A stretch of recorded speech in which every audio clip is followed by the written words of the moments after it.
Epic Policy Radio, where we have a special Valentine's Day episode for you. We'll be joined with some awesome folks who are working on a new comic that just launched in the beginning of February called Twisted Romance.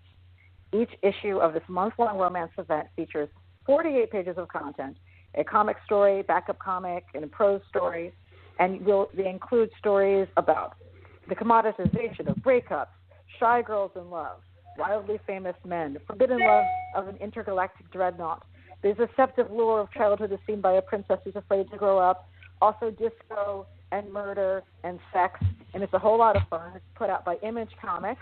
The first issue came out last week, and the second one is out tomorrow. It's Twisted Romance.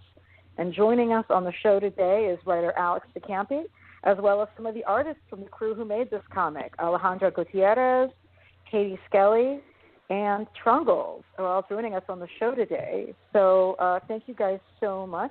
You might know some of these names from other shows and other work that they've done before. Alex has been on the show before to talk about her series Mayday, Grindhouse, No Mercy, and, of course, Archie Vs the Predator. Alejandra is one of the awesome artists who contributed to Love is Love anthology, including my favorite story in it. Katie Skelly is an award-winning cartoonist whose work includes My Pretty Vampire, Nurse, Our Parade Margarine, and Agent 8. And Trungles, a.k.a. Trung Le Nguyen, is a comic book artist and illustrator whose work includes Adventure Time, Marshall Lee Spectacular, and the upcoming highly adult coloring book, Fauns and Flora. And we also saw his work in the Fresh Romance anthology. He did the story Beauties. So welcome to the show, everyone. Thank you. Hello. Thank you. Yay.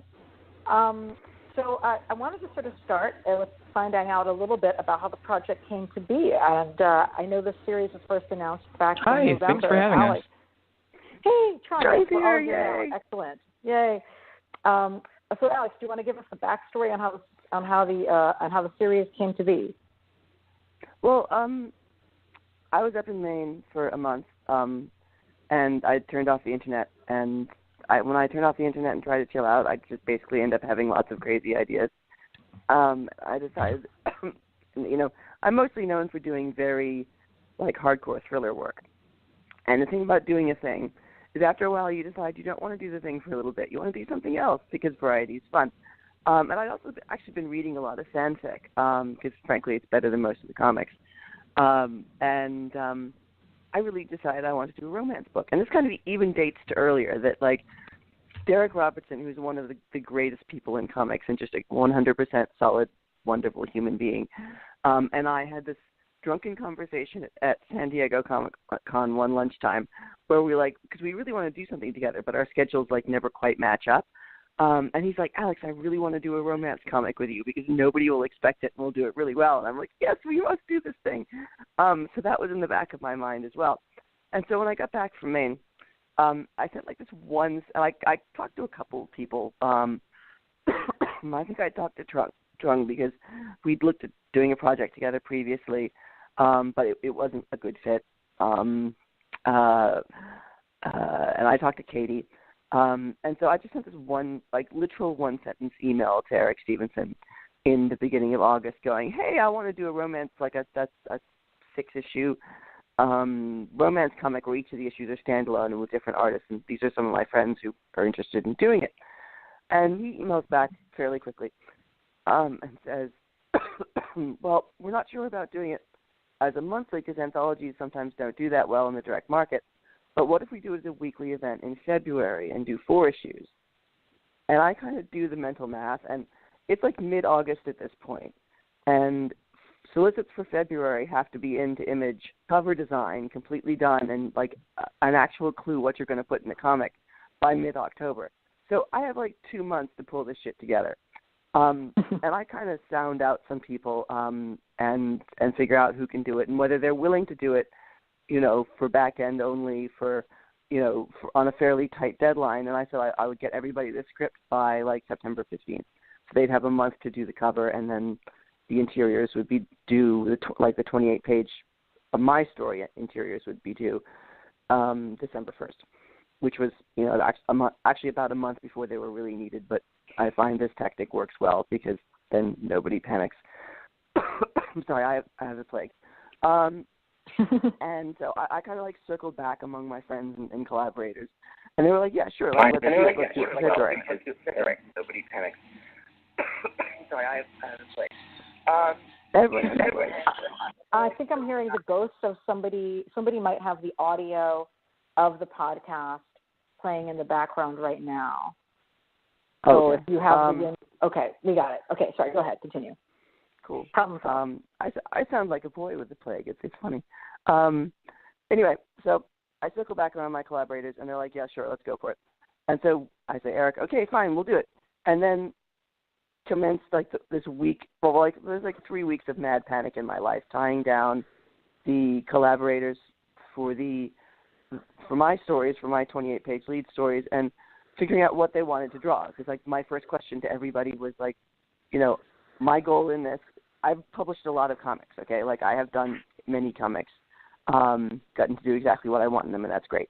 But with these, like my real goal, because I was working with people with very, very specific sequential styles and very specific tastes, was like I wanted to become invisible in their style. I wanted to do something that, you know, not necessarily would look like they'd, you know, I'd never managed to write a comic that they could have written or would have written, but I wanted to come pretty close and also, you know, make it easy and fun for them to draw because it would fit in naturally with their own personal style and not be an uphill struggle. So I did that. I got in the backup artists who were people that I just really loved and wanted to showcase, and, you know, people I've adored for years like Sarah Horrocks, Meredith McLaren, Sarah Winifred Searle, Margaret Trout, who publishes under the name Egypt or Nash. And then Peggy was like, why don't you make it a flip book? Because, you know, I put in a backup story just because everyone loves backup stories. Like, I don't know anyone who doesn't like a backup story. If you don't like backup stories, get off my planet. And Margaret was like, let's do a flip book. I'm like, that's a great idea. But then you get to this problem of, like, what do you do in the middle when, like, the end of one story, like, you finish one story and you end up spoiling the end of the other story because you end up next to it. So then I went back and talked to some friends who wrote fanfic, some friends who are just good prose writers, and said, would you do a 8-page prose story for me, a 5,000-word prose story? So we then added a prose story, and I found myself out with these, like, 4 weekly 48-page comics that I had to put together and, like, do the lettering and the design for and the pre-press, and also write 4 28-page scripts in 10 days for 4 wildly different artists. And I'm still here, and I've survived, and I only have a little bit more gray hair. Mostly because everyone I collaborated with is really, really, really awesome and got their stuff done on time and was super professional. So the fact that this thing is of really high quality and 100% on time is not due to me at all. It's due to all the people I'm working with, and they're great. Oh, wow. And thank you for not giving me heart attacks, guys.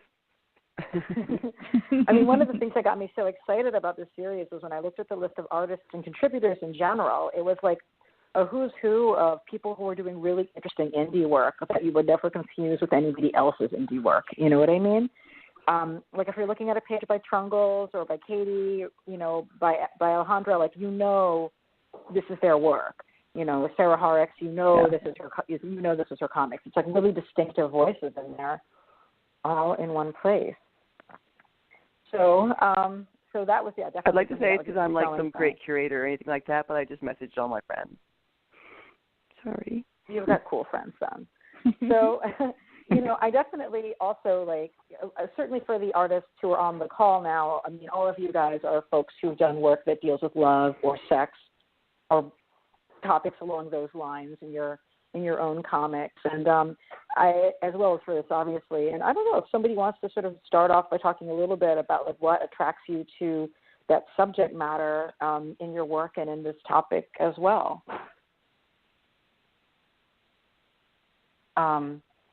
I will start calling on people. I know there's like a lot of people on this call. So, Katie, do you want to talk about a little bit about how that topic or theme plays into your own interests? Yeah, sure.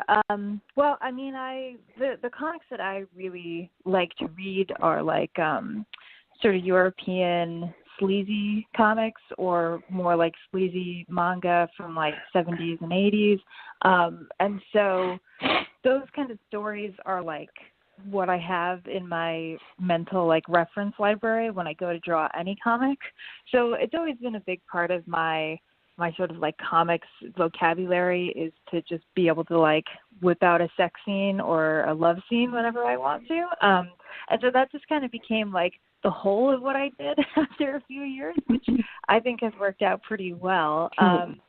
But I like those moments of like within, you know, a romance comic, I like the melodrama of it. I like the pacing. I like how every sort of sensation is so like heightened and so overwrought. And I think you can get some really insane, surreal imagery out of just trying to convey those emotions in panel form. Like it's really, really difficult.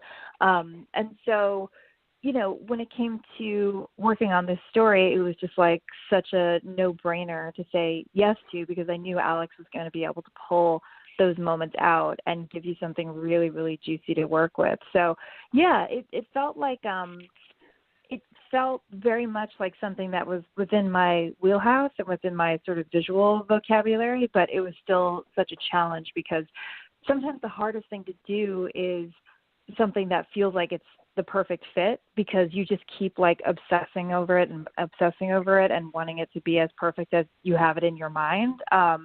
So I definitely got like more into exploring that imagery in ways that I didn't think I was going to. And so, yeah, this project was great. It was just like, it was everything that I wanted it to be. I'm so happy with it. Now, the issue that you worked on is one of the ones that's already out now. I don't want to give away like too much, but I did say in my tweet, so it has been slightly put out there by me, that it might have something to do with Studio 54. I wanted to sort of see, you know, you've done a lot of sort of retro 60s and 70s specific references in your own comics, and I don't know, like did you and Alex develop this sort of setting together? And I noticed it's sort of featuring a character that Alex has sort of put in a larger story context in her own work as well, a recurring character. Yeah, for sure. Well, when we first started getting together to talk about the comic, it was like, you know, we just met up and I gave her a copy of My Pretty Vampire, and I was like, here's kind of what I'm used to working in and here's what I'm interested in. And, you know, we kind of like started from a time period, I feel like, and it got teased out from there, which was really cool. But yeah, I mean, Alex, you can definitely probably speak to that a little bit more articulately than me. Well, I mean, we just like got together, had drinks, and started throwing references at each other, which is the best way to make a comic. And Katie was like, well, I want to set it in this particular time period. And I'm like, oh, I know these great disco photographs. Let me send them to you from that exact era, and we'll make it kind of about a little bit about Studio, sort of a whitewashed version of Studio 54, because we didn't want to say it was Studio 54. And do you mind if I use this character I've developed elsewhere? And then Katie did all these amazing things when she was actually drawing it. There's a sequence where it goes from this really like jaw-dropping, full chromatic color to black and white with spot red, and it is like my favorite part of the entire comic, aside from the bit where like he lights his cigarette off the burning corpse of his ex-girlfriend. that's also a good part. It is indeed. And I might just observe that there's a character who may or may not have my name with my spelling. I don't want to. Yep. Yeah, sometimes you know, I work on the Milan Kundera philosophy of like my stories are my own and my friends' unrealized possibilities. So sometimes characters get named after people I know. Well, it was so I'm like, oh, that's a pretty cool name. I'll use that. You know. Pretty freaking cool. Yeah, I think it's my first unofficial appearance in a work of published fiction, perhaps. That's really awesome. Now, the next issue out has the lead story is done as art by Alejandra. And yes, and like the books very are totally different. Like issue 1 is like very tough and supernatural and full of murder. And issue 2 is like soft and brown and queer and happy. This is very true. So everyone who's like, these books are really twisted are going to get to 2 where it's like really fluffy. And they're going to be like, what's happening? I have whiplash. And I'm like, I don't care. You know, like, this is part of it. This is part of the fun, and it is a very varied series. You know, no one needs four murder stories from me. But it's like not just like fluffy though. It's like really emotionally relatable. You know, I feel like the characterization of the main character in the other story and the way she talks and thinks about her life and relates to the other characters, I thought was like, yep, I believe this person absolutely is real. Yeah, well, I mean, that's the goal. Yeah. Like, you can be fluffy, but you're also trying for like a real emotional reaction. So this one is set in fashion world. I can't talk about exactly what the story is based on, and all the characters in it are completely fictional. Like, they are not aliases of real people at all.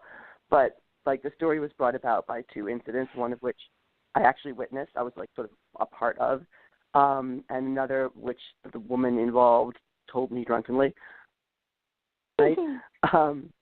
Which is really interesting. And I'm banging my forehead on the bar, going, I can't believe you did that. Why did you do that? That was a very dumb thing to do.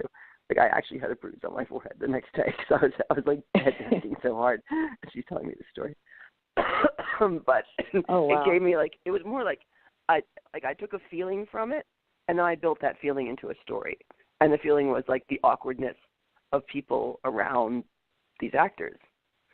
Because I've seen some really weird shit go down. It's like, wow, your lives must be really strange. And then the setting of that is like sort of rooted in sort of there's fashion models in it, and there's a lot of fashion stuff, and I know that's an interest that Alejandra and Alex share.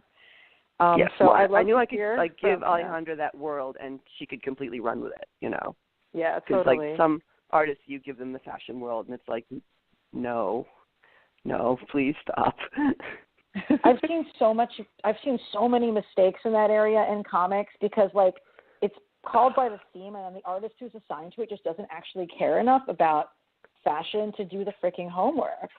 But I mean, most of it just take it from like a JCPenney catalog. That's what I feel like. Yes. Like, you see the outfits that they put supposedly high fashion characters, like, you know, like Janet Von Dyne or like Emma, and you're like, there's no way. Like, I don't even know people who don't work in fashion who dress like that badly, you know. But anyway, so Alejandra, let's talk to me about how you came up with some of the looks for the characters in your story. I mean, I didn't kind of use much reference except for maybe the cover, which was based of like a Versace ad from the 90s. But other than that, it was just sort of being like trying to pull from things that I've seen recently in more streetwear. Because I mean, it's rooted in the story is set in the fashion world, but it's not set on a runway where I'm like, I'm gonna draw all of these like haute couture, like amazing like gowns that like nobody can actually wear. So I had to like kind of make it believable of somebody who's like in the fashion world, but she's just, you know, day to day kind of ready to wear stuff. And I was just kind of thinking like, what's cool now, and try to figure out from there, you know, what somebody might actually wear in different situations. And it was so important to me that like Twinkle, the main female lead in the book, like be cute, because, you know, we made her curvy. She's like a size sort of 14, 16, so she's not like, you know, really fat, but she's curvier than the fashion normal. And I know so many girls who are that weight and who dress amazingly, and they're never shown. Like, that's like curvy gals dressing well is something that you never see in comics. And like, just look around you, like there are a lot of great fashionable girls who are plus size. I just wanted her to be super cute and fashionable and like relatable in terms of like friends of mine who are that size and who like bring it. So that just made me really happy. Yeah, that definitely came across, and I don't want to like spoil anything, but definitely like the way that interacts with the world around her is like captured in the story, and that definitely mattered too. That like that was part of the story as well. I think it's good. It's not about like the story isn't about her weight in any way. She's just like, this is her, but you know, people do comment on it and there are reactions to it, like that are minor elements. And she does occasionally have some self-doubt related to her size. But it's not like I was 100% not wanting to make it a weight story or a transformation story, because I think that kind of story is really toxic. Like, no one needs to, like, you got to love yourself. Like, you know, you're not going to love yourself more if you're thinner or fatter or, like, have new clothes. Like, that's not going to help. Well, as someone who is not that far from her size, I think you thread the needle in that balance very, very well. So, bravo for me. And then the colors on this. Did you do the colors, Alejandra? Yes. I actually was looking a lot at Skelly's art, and a lot of a book that I think she might be obsessed with. That's called The Adventures of Jodelle, I think. Yeah, I'm looking at it right now. Jodelle, we're all obsessed with Jodelle. And I was just really, like, I wanted to make sure that I didn't want to make it like an over-detailed kind of thing, because that's not really how I work anyways. So I was just trying to make sure that the colors worked in balance with the line work and kind of made it stand out and carry a story through the color, and just working with really flat colors to make everything kind of, I didn't want to overwork anything. I wanted to make it as simple as possible so that the storytelling was not as clear as possible, but it so that the illustration carried the storytelling more than anything. You know, it also, like, just had a very different, like, aesthetic look in terms of the palette, just being so different from the palette from any of the stories in the first comics as well. Yeah, I think all the color was awesome in both of these issues. Oh, thank you. So I don't actually have any sort of sneak peek of anything coming from the from issue 4, which is where Trungles was already. You should have told me. I could have sent you a PDF. Oh, shit. Girl. Okay. Oops. I do not think I could get the DL, but of course that should have occurred to me. Well, this means I will be incapable of spoiling it. I can say, certainly from looking at the cover, is that we have a princess and we have a dragon of some sort. And I'd love to hear you guys put that story together. I know fairy tales are like a huge theme for Trung's work. So, well, Trung was like, I like to draw princesses, and I'm like, I can do that. And so I was trying to think of an interesting story to do with a princess, and I decided to write this great allegory about abusive relationships, something which I have been in, and it kind of ended up being this weird kind of like fairy tale / Miyazaki film about this girl who makes a bunch of poor choices in the beginning, but also, you know, ends up with somebody who treats her like she absolutely should not be treated. But she, you know, but in a way, it's like, even though it's this beautiful, like, sort of fantasy fairy tale with this little princess in these amazing gowns and stuff, like, the actual tracking of the thought process of abusive relationships is it's very real in there. So even though it's an allegory, but there's a lot of emotional. Hopefully, people will find a lot of emotional truth in there. I certainly tried to put it in there. But Trung did an absolutely amazing job of illustrating it, and I was trying to work really hard to script to his strengths, and I don't know how much I achieved that and how much he was sitting there swearing at me at the drawing table. One never knows, one never should know. But you know, like, people are always free to change my scripts. Like, that's, people, like, they get free full scripts from me because I think it's irresponsible not to do anything less than that.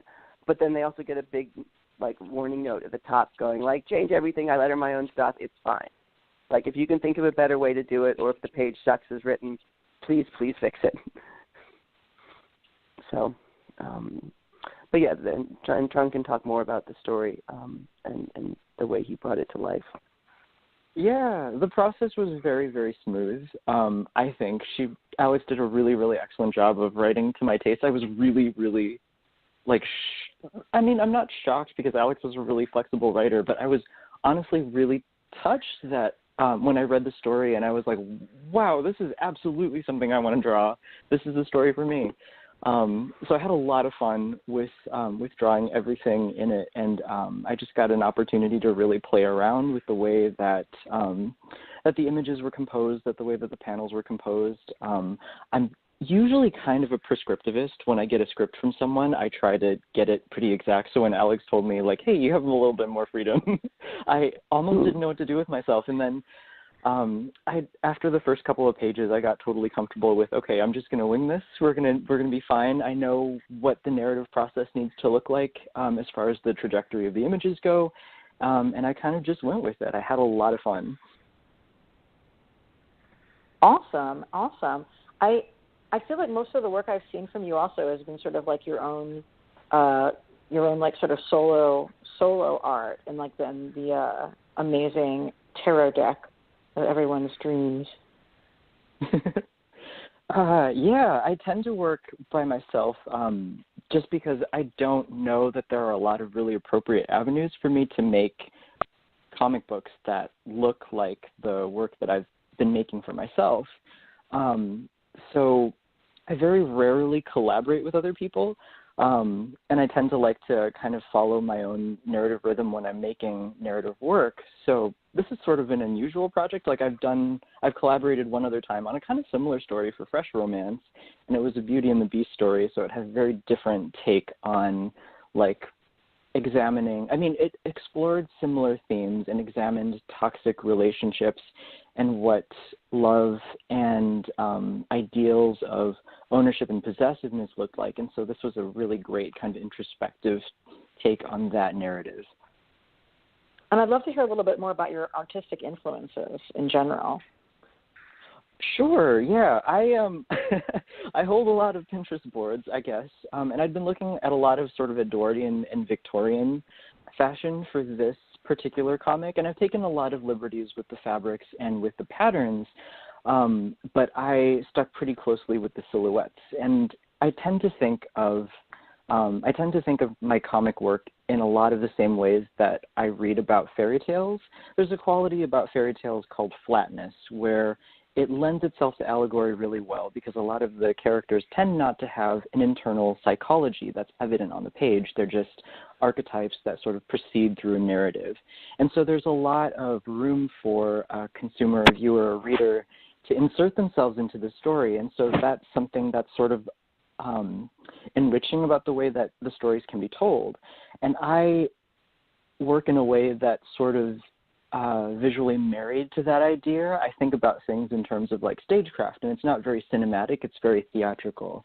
Things are sort of flat. You look forward into the panel and you get like a proscenium, and then you get the foreground, and then you get the figures, and then you get the background. So it's all very it's easy to read in that it's layered in a way that makes sense to you if you're just to look straight forward at it. There are no visual tricks, and I tend to like to make images that don't really pretend to be anything other than ink on paper. So, and so this story was kind of fun to go through and work with that mentality. It worked out pretty smoothly that way. Most of the work that I look at are children's books from the turn of the century. So I look at a lot of Kai Nielsen and Arthur Rackham and Rose O'Neill and Harry Clark. So not a whole lot of like comics people, lots of like fairy tale illustrators from the late 1800s and early 1900s. Yeah, I definitely recognize that in your art, having read some of those books doing my own fairy tale study stuff when I was younger. But I actually do think one of the common themes between these three different artists on the show, who are all like really different styles from each other, is that you guys all care about drawing clothing that is in character and interesting to look at. Yeah. Well, also they're all writers. They're all writers in their own right, and I think that's something really important to mention. Everybody I collaborated with in the front stories can, like, they don't need me. Like, they can do it themselves really well, and they have done it really like well by themselves. So, and I really like collaborating with writer artists because, like, a lot of writers are intimidated to do it, but like if you're going to, working with somebody who's done the work of like, thinking up their own characters and doing the design for them and like, I feel like they have a much better understanding of the process.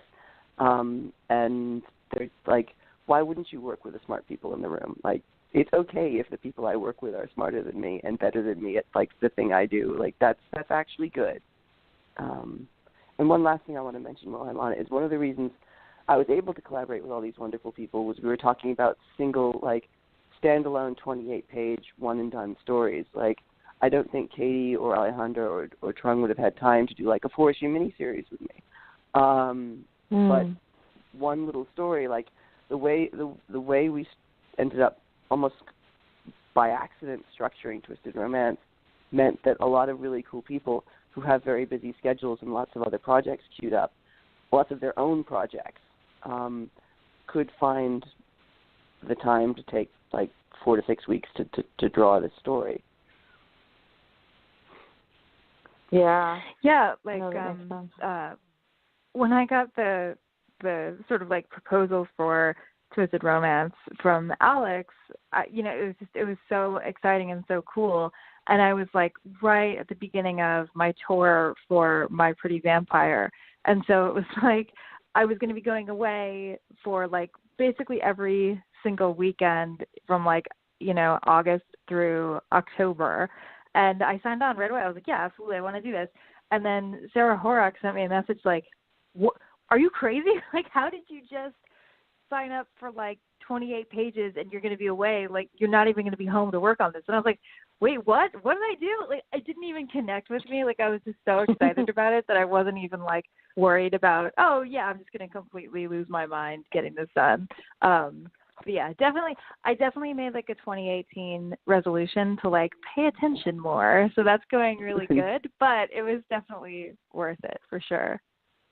Well, we're very lucky to have gotten that as well. Yeah, for folks, definitely got to pick up My Pretty Vampire from Fantagraphics. It just like came out in its own book this past summer. And I would love to see some like motion comic or animated version of My Pretty Vampire at some point, just for my own wish list. Thank you. Katie, we need to do a music video for someone. Oh, God. I want to do everything. I basically want to do everything. And the cool thing now is like I feel a lot more comfortable with doing something that's going to be a little bit more mainstream because the coverage for issue 1 was so good, and I feel like the reception was so good. And I think something really cool about this project is that we're getting these kinds of comics in the hands of people that like just go to the comic book store every Wednesday. Like that's something that never really occurred to me because like with my stuff, it's like, okay, you go to like the sort of specialty convention to get it, or you go to like, the graphic novel store or whatever. Like it's a different sort of audience. So for this stuff to have connected with like a regular floppy comics reader, I think is really, really cool. And so now I'm just kind of like, yeah, let me like do something with Image. Like let me do my own thing with Image because it feels like there's an audience there that's not only receptive but really enthusiastic. Like that's something that blew me away about this project too, is just like jumping on Twitter every couple hours and just seeing like my mentions just flooded with people that were excited about it. Like I definitely get people that are excited like with My Pretty Vampire and my own stuff, but like I've never seen that level of engagement with comics before. So I thought that was really exciting and cool. Well, I think one of the things that's unique about this also is that you guys, like in especially in the work for Katie and for Alejandra, like you guys are artists who work in eroticism and you're women, right? And like so much of the sort of like comics that are in the sort of mainstream American as opposed to European frame for sex are like they're made straight by men who don't even guys? watch. Well, they don't even watch good porn is the thing. Like like there's better straight cis white guy porn out there than what these guys even seem to be looking at, which I think is about stuck at the level of Vivid Video 1998. It's pretty sad. So I think that like for definitely like audiences who have a higher standard, and especially audiences who are female and or queer, we are like really, it's like a relief, to see like, because people think that like, feminist critics are like stuffed shirts for complaining about the way sexualization is done in a lot of mainstream comics. But our problem isn't that there's sex. Our problem is that people are doing sex badly. Our problem is the male gaze, the straight male gaze. Exactly. Yeah. Well, and I feel like mostly it's like, I was talking to someone about this recently, and they were commenting on how when you read most erotic work from people who either have no idea what they're doing or just, you know, a random white guy, it's like, it's very much like you can see their point of view and everything else, and then when it comes to the sex, it's just very like cookie cutter like porn that they watch, and it just completely switches that like kind of the way they see it, and it's not even their voice anymore, and then they just go back to whatever else they were talking about. And it's people, I don't know, maybe they're just not getting laid enough, like, and not doing it, not having fun in their life. I don't know. But I think that's something that I've been talking a lot lately, is just kind of making sure that it's not even about making porn. It's about bridging the gaps between what sex work is and what performance in sex work means, and bringing that into comics and, like, you know, a more female point of view, or just a more diverse point of view. That's a great point. And then I also wanted to sort of ask, like, how did you guys determine what level of explicitness made sense for the stories you were telling? Well, in my case, I just kind of drew it. I was just like, Alex, I'm just going to draw the pussy and everything, and you can do what you want with it. Well, I think we had some parameters for what we were going to be able to print. Am I wrong with that, Alex? Because I remember just sort of being like, no, you're right. Like that. Like I was trying to keep us out of an X. Like I didn't want to have us wrapped, because I want people to be able to look through it in stores. So we kept like mature but not X, and we didn't so you can't really show penetrative sex. Like you can hint at things, like definitely see dick in like at least 2 books. Not all of dick, but you can see part of dick. And one of them is very brief, and the other one, like, I kind of censor rather hilariously. The original version had like Minecraft censoring, which is really funny. Like, there was like a sword and banana. But like it had nothing to do with the rest of the story. There's no mention of Minecraft in the rest of the story. So I just sent it around to everybody going, look what I do when I stay up too late. So yeah, I mean, but like I just told everybody to be free and like draw whatever they want, and make it as erotic as they want to, and you know, but bearing in mind that I would censor like nicely, so it fit in graphically with the page, anything that would push us into X. Got it. No, that makes sense, because, yeah, you do need people to be able to flip through in the comics rack. Although I'll say I haven't worked at a comic book store, but I did work at Barnes & Noble, and, like, the most mangled pieces of printed matter in the entirety of a Barnes & Noble are going to be, like, the erotic graphic novel section. People just destroyed them with their grubby hands. It was hard to keep the Basic Instinct VHS back in like the 80s, like back and forth, back and forth. Totally. I feel like I was the person going into the Barnes and Noble and just like wrecking those books. But like for my level of like just my sort of like baseline rule of what I'll put in my comics is I don't really get more explicit than like an Emmanuel movie, because I'm just like the Emmanuel movies are they're so sexy, but they don't need to do every single thing. You don't need to see everything. And I'm just like, I think that's what keeps them. And a lot of those films are like kind of the definition of female gaze too, which is really, really cool. So that's always sort of my guiding star is the terrible Emmanuel series. I was going to say, yeah, we should sort of explain the Emmanuel series a little bit for like the people who aren't obsessed with retro films. Oh, sure. It was basically like a soft core, but still mainstream film series from France, from I want to say the late 70s through the mid 80s. There are some definitely like gnarly spin-offs of it. There's actually a cannibal movie that's considered an Emmanuel movie.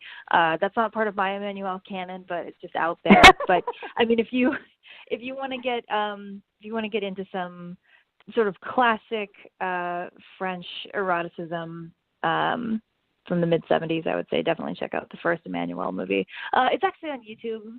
I pull it up every now and then, just just to check it out. I mean, and these were you these could were probably movies buy that you could see at the art house. Like these were art house cinema movies that like you could see like not like a Times Square movie, but like although you probably couldn't see them in Topeka, but like at an art house cinema in the city, you could see them. So they have sort of, definitely. Yeah. You could like feel kind of good about yourself, for sure. Yeah, you could be like, wow, it's like, it's like the real life Rochelle, basically. Yeah, I was going to, or like, like this, God, I want to make a Seinfeld reference, but that also would just make me terribly. You're welcome. Yeah, I can't help it. So with so it's really exciting, like, to see these come out and I think like doing it on Valentine's Day is a cool concept as well. I don't think there's any other Valentine's themed things on the stands that I've noticed. Well, there's Bingo Love, which comes out on Valentine's Day. Oh, that is Valentine's Day. I guess I've had that on my top of my mind for so long I didn't think about it as a specific Valentine's Day connection, but you're right. Yes, everyone listening to this should buy Bingo Love too. Yes, they should definitely go buy Bingo Love. It's just really sweet and beautiful, and the lesbian senior citizen Black love story that like has not existed in a comic till now that we definitely need. So shout out to that. So I guess sort of like, working in romance and erotica, which is interesting because like in Europe, and maybe this is true of Japan, I do not know Japanese comics as much. Like in Europe, like the erotica comic genre is huge. And in fact, a certain chunk of those have been imported into America. Brett was actually telling me at the comic book store he used to work at that those were some of the most sold titles, actually. But in American comics, the erotic genre and romance in general just hasn't really been touched as much lately. Well, that's also a direct market issue. And the fact that a lot of the people who have been moving into indie comics come from mainstream comics, and their mindset is still doing like sci-fi, superhero, horror, like just spy, like the more traditional. Well, not even like that. Not because there are tons of traditional comic genres, but the more stereotypical, like 80s, 90s, it's gonna be made into a movie kind of comic miniseries things. But like comics used to be huge. Romance comics were a big thing. Jack Kirby drew a ton of them. Joe Simon wrote them. Stan Lee wrote them. But there are tons of genres that work in Europe and in Japan that like haven't made it in the U.S. except by people buying manga, like sports. Like there are amazing sports manga that you can read, even if you know nothing about the sport. They're still incredibly compelling. The entire shoujo manga scene. I mean, Mars blew my mind when I read it like 15 years ago. You can have comics about emotional arcs. Like other countries do this really well, and it's not that Americans are different and don't want it. It's just that our very antiquated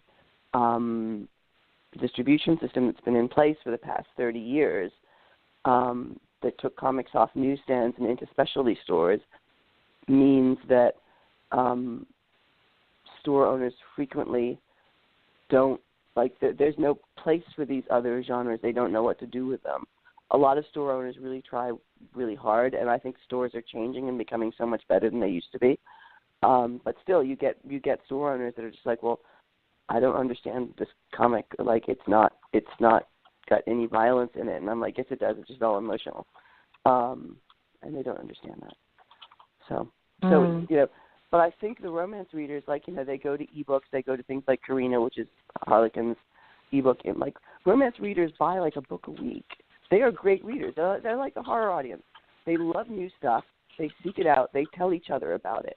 Like, that's the audience you want. Like, they're not tied to old properties. They don't care about like legacy or there's no ongoing character franchises that really matter to them. Maybe a little bit in horror, but not in romance. And they go to fanfic. And so they're massive readerships. They've just gone away from comics because comics for a long time didn't provide them with anything. Because comics for a long time didn't care about women in America. Yeah. Or queer people and or brown people. Like, it just, comics were like, bye, we're going to do a thing. Yeah. I think we're sort of in the throes of kind of combating that with like, and people always keep telling us to make this stuff ourselves. It's always just like, you know, you get no support, but like if you really want it, you can make it. And I think we're in the middle of trying to do all of that. And then we right make now. it, and they're like, "What is this queer bullshit?" No. But anyway. Yeah. Well, you're destroying comics. Yeah, then they tell us we're destroying comics. They told us if we didn't like to make our own, then we made our own. And now they're like, "You're destroying comics and we're ruining everything." And I'm like, "Wait, I can't win." Except for we're totally winning because this is the future. Like that's the thing, right? Like there's no reason why these other genres can't be a bigger part of the comics, you know, world. Which is actually I thought was interesting about if I make stuff, I'm not taking from you. It's not a zero-sum game. Like we're just getting more readers into it. It's okay. But also, like, this is going to be huge in trade, right? Because, like, the classic romance reader, you know, like, they're not going to be going to their store on a Wednesday probably, right? But, like, are you guys, do you think you'll be able to sort of do some outreach when the trade comes out to attract, like, the romance audiences? I mean, I hope so. Image has been amazing with PR. Like, all of the PR we've gotten, it's been, like, Image, like, our Image's PR and marketing team are really second to none. And people like don't give them enough credit because there are all these myths about Image and what happens at Image and when you publish at Image, and they're like, people are like, they don't help you. Like, oh my God, let me tell you how much they help you. Like they sub edit your book. They tell you when you fuck up your designs. They tell you when you like do your pre-press wrong, and very gently and sweetly they talk you through it, and like they do amazing PR for you. And they ship your books to conventions so you don't have to carry. And they sell you your books really cheap. Like it's so good, and they give you your FOC numbers. Like no other comics publisher tells me how many of my books have been ordered, like within a week of the FOC closing. So I know exactly how many. Like and I know how many reorders I've got. I know moment to moment how much I'm selling, and I have never had that from another publisher. Mm. Eventually, it comes out in some of my royalty statements from my other publishers. Others, I haven't the faintest. I couldn't tell you how much books sold. I'd have to look at the comic scan numbers. So yeah. I mean, Image are really responsible. So the trade comes out in September, so people probably shouldn't trade wait unless they want to wait a really long time. That is actually slightly more expensive than buying the 4 issues. But the trade will be out for basically New York Comic Con. And of course, these are flip issues, so you get the 2 covers when you get the individual comic, and like have that whole fun experience with that. Well, I just wanted to do something to have the backup creators have like a big statement too. So like for them to do a cover was really important to me because I didn't want them like even though I didn't want them like an afterthought. I wanted them to be stars in their own right because they really like all of them really are. And so they were all really nice and drew me a back cover because you can do that at Image. You can put whatever you want on the back. Yeah, and I appreciate having 2 covers. That's a lot of fun. Much more interesting than having some random ads for action figures on the back, at least to me. Have you guys gotten any sort of responses that were, like, different than what you thought they would be? Like, people who really related to it who were maybe not what you expected, or, like, people who had some analysis of it where you were like, oh, wow, no, that's a good point. Any kind of surprises at all? It's just been so... I'm sorry? Go ahead. It's just been so positive, and I think that was surprising to me because I really had no expectations going into it, and I was just sort of like, there might just kind of be like some ambivalence because it just doesn't look like anything, and maybe people won't reach for that. But no, I think it's been so positive, and that was really surprising to me. Like I said, that level of engagement was there, and I think people were really excited to get something different on the shelves. So yeah, I was really pleasantly surprised by that. I'm really, really happy about it. And the rest of the issues aren't out yet, but, people have been really supportive and really interested. And, I mean, every so often there's someone who's like, ooh, what is this? But, like, you just learn to filter that out as a professional person in the arts because it does you no good to worry about it. And so often it's about them. It's not about you. It's about their perceptions and their biases and their internalized thoughts about what a story should be. But I also think that once this week's issue is out, you'll probably have someone say, "Oh my gosh, I haven't seen a character who looks like me, in a comic and in the store before." That's what I really want to happen is people. What I really want to happen is somebody coming up and being like, "Oh my God, that totally happened to me. I met my favorite movie star, and we were in a whirlwind romance, and you capture that so perfectly." And then I want them to dish a lot. Yeah. Yes, definitely to dish. But I've definitely seen people really excited about the book, even based on the cover, just like because Twinkle looked like them, Yeah, exactly. Well, I'd love to make sure our listeners know what other projects you guys have on the horizon, and I kind of know, but folks want to do a quick round of what other independent work you guys have coming up. Do you want to start, Tron? Sure, yes. I've got a tarot deck coming out eventually. I'm working on I've got two. So I've got a really cutesy little one, and then I've got like a real one that I've been working on for almost 3 years. So that'll be wrapping up this year. So that'll be exciting. I'm mostly doing independent comics for Patreon right now. Let's see. Oh, I recently had that erotic coloring book come out through Oni Press, Fauns and Flora. And I also have a comic in the second volume of the Mirror Mirror anthology. It's an erotic story based on the fairy tale of the Lindworm and the Prince. Yeah. So that's I fun. love that one, by the way. We had Julia and Sean from who did the Mirror Mirror anthology on the show a number of months ago, and yeah, I really loved your comic in that. It was, thank you so much. Yeah. And Trung's going to be at ECCC, so like if you're at Emerald City Comic Con, go buy prints off him, and you can also buy issues of his Twisted Romance. I do indeed have a drawing that he did of the Scarlet Witch up in my office right now. Alejandra, what is indeed? Alejandra, what is where can folks find you, and what are you up to? I usually am most active on Twitter at Ethalope because I'm a narcissist. I'm also working on my next comic, which is just kind of all like written and drawn by me, and it's kind of based on the Big Brother magazine from the 90s, kind of, sort of, but not really, but kind of a little bit.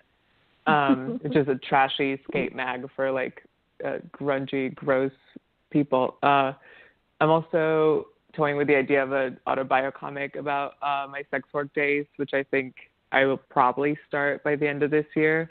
So that would be really exciting. And I'm gonna do a couple small zines for just kind of conventions and stuff for this year, but I might put them up online at some point. Well, I really liked that one pager you did around watching the Versace murder not documentary, like the recent like TV show about it. I thought that was really cool. Oh, like, thanks. The idea of, But I love what you see, what else you're working on. And yeah, like I haven't seen like a visual, like a comic, like memoir of someone from doing sex work before. There's like a ton of books, but I don't know that anybody's done a comic thing yet that I'm aware of. Michelle T did a book with illustrations. With illustrations, yes. Yeah, and there's McCubbin did. In April, there's My a parents comic. found it and started quizzing me about whether I was gay. It was great.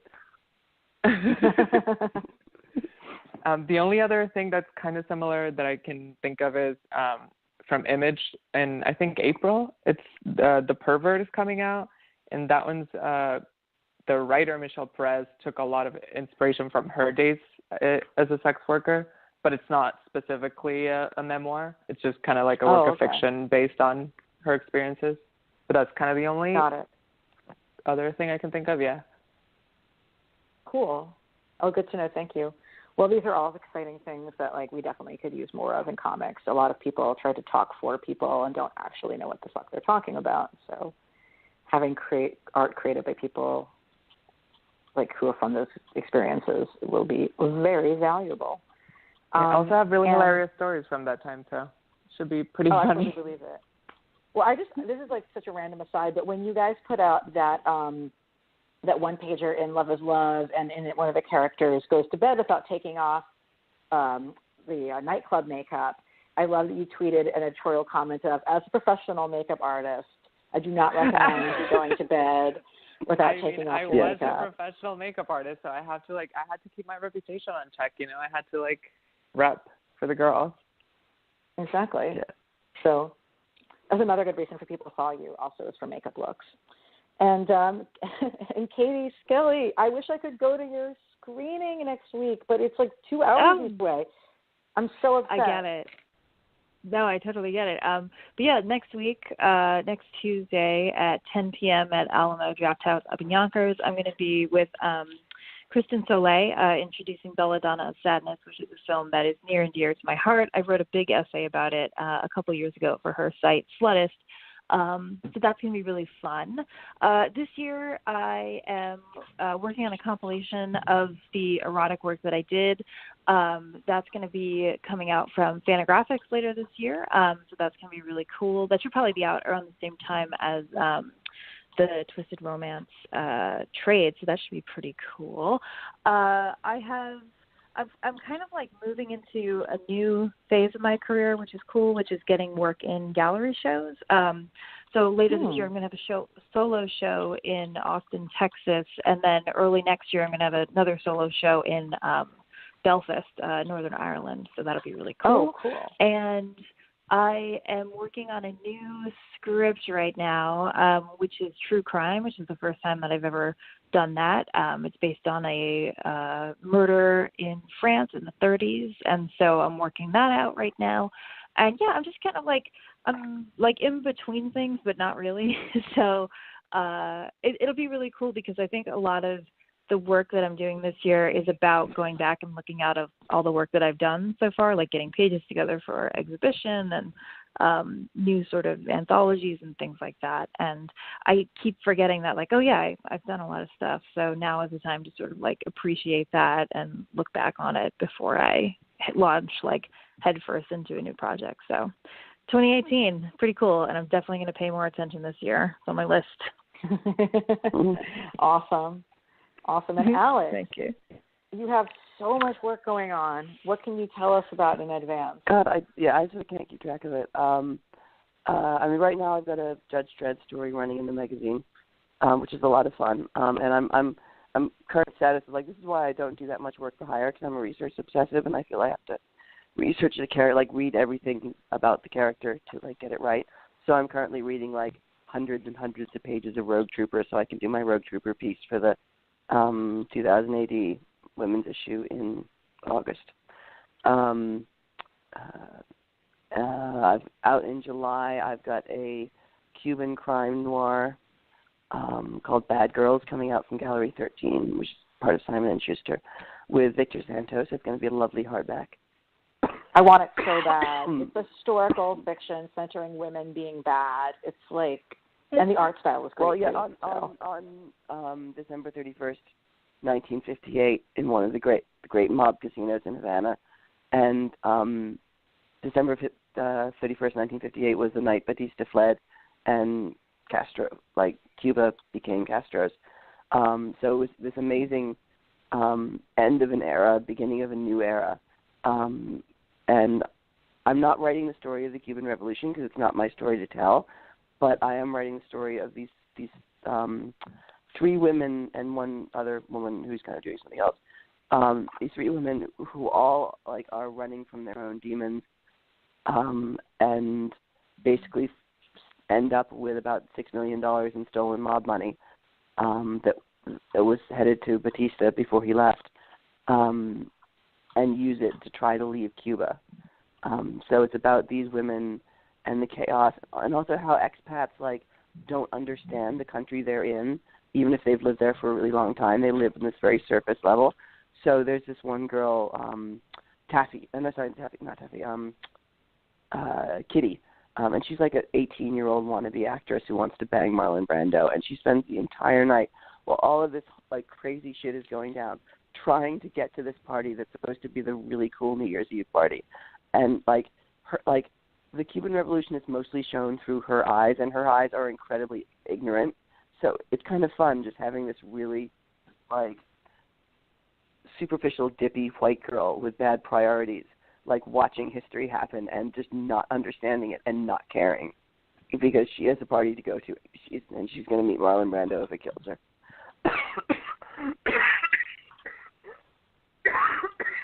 Oh my gosh, I'm so excited for that one. Sorry, and it's like it's historical period I'm particularly interested in as well. So awesome. Well, I want to thank you all for joining me. And if you want to just give a quick shout out on where we can find you online, Trungles, I know you have a Hip and Happening Patreon and a Twitter account. Let us know where to find that.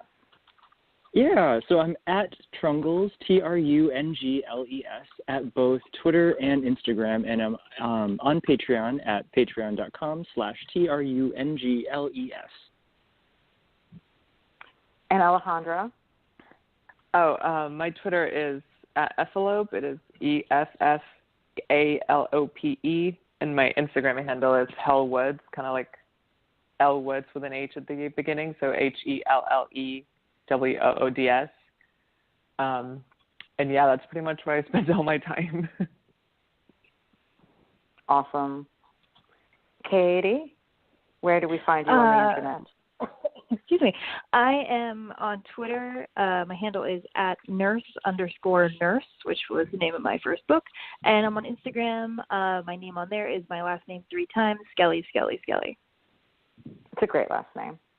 And Alex, thank you. What's the place we should be pointing you to? Folks, I'm Alex de Campi everywhere, like Twitter, Tumblr, and Instagram. AlexDeCampi. And if any of you don't get this and don't write it down, all of our social media handles are in credits of our Twisted Romance issues. So if you buy the issues, you can find us on the internet. Yes, it was very savvy indeed. And for our listeners, just one more time reminding everyone, next week on Monday, I'm working with a number of racial justice organizations to host an online convening of fans, activists, and racial justice organizations to plot and plan how we're going to use the Black Panther movie as an opportunity to elevate work that's being done in the real world for social justice around racial justice and environmental justice, highlight Black creators, and really shape the narrative coming out of the movie. And I would love to have folks from Graphic Policy audience get involved. If you think this is of interest to you, whether you're an activist or an organizer or a fan artist, you can get more information at bit.ly/fan-activist-con, con with a C, like a convention of fan activists. That's online, and we will be doing this online on Monday, which also means we will not have a podcast on Monday. We will be back on Wednesday with our Black Panther coverage. We have 2 really exciting guests coming. Clarkeisha Kent and Charles Quilliam Moore will be joining us to talk about Black Panther. I'm so excited. And I love him. I love Charles so much. Oh, my God, I love him so much. I'm so excited for my guests. We haven't had Clarkeisha on yet. We have had Charles on, and they're amazing. And then the week after that, I'll have a number of folks from racial justice organizations talking about how their organization is using Black Panther to help change the world. I mean, Black Panther is changing the world on its own, but they're also going to use it as well as advocacy groups. And we are Graphic Policy Radio. If you came into this show late and want to hear it from the beginning, we are on iTunes as Graphic Policy. We'll be on iTunes in just a couple hours. This podcast will also be on SoundCloud and Stitcher. Everywhere that you get your podcasts, we will be there. And you can follow Graphic Policy on our website for the best comics news, views, reports, and opinions all the time. And on Twitter at Graphic Policy. And, of course, I am on Twitter all the goddamn time as Elana_Brooklyn. That's Elana_Brooklyn. Elana, ELANA_Brooklyn, like where I'm at. Thank you all for joining us. And as Brett would say, keep it geeky. Thank you. Thanks for having us. Yeah, thanks.